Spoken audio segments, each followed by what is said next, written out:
Eric Burgess here, and we've been given a sequence 3 plus 5n squared over 1 plus n. And they want to know if it converges or diverges, and if it does converge, what is the limit of this thing? So just looking at this, we say, okay, well, we can try getting rid of the n in the denominator, right? Because if we plug in infinity now, we'll get infinity over infinity, which is a problem. So if we get rid of the n in the denominator, then we'll be in business. If we divide by n squared, we'll wind up with a 0 in the denominator, which is bad. We don't want that. So we're going to divide by the highest power of n in the denominator, which is just n to the first.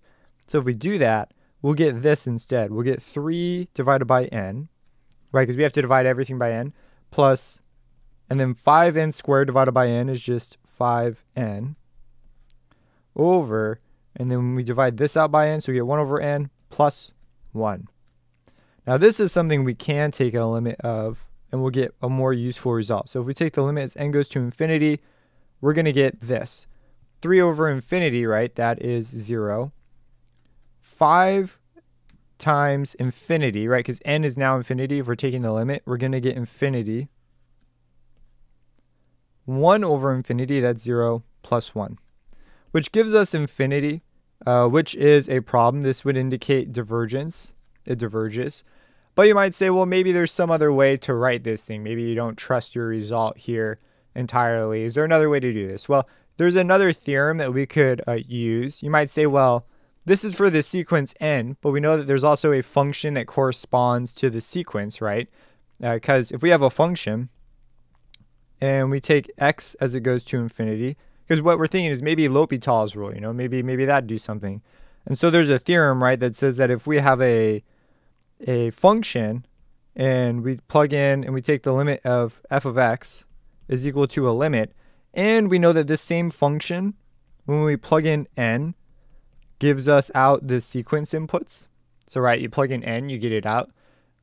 If the function also produces the same output, then it would make sense that the limit as n goes to infinity would be the same limit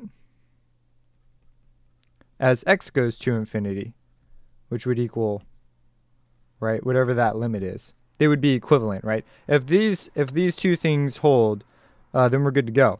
So then we say, okay, well, let's give that a try. So basically all you do is just saying if these things are true, then we can just replace n with x. So we'll get 3 plus 5x squared over 1 plus 5, 1 plus n. And then, right, to use L'Hopital's rule, it's x.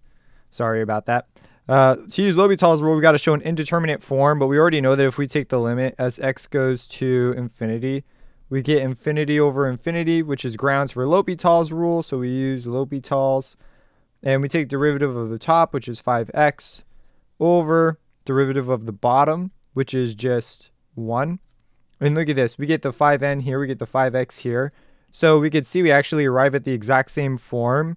And if we were to take the limit as x goes to infinity here,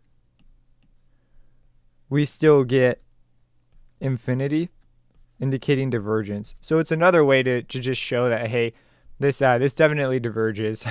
So if you're satisfied with the first one, you can just do this. But there's another way you could also show it.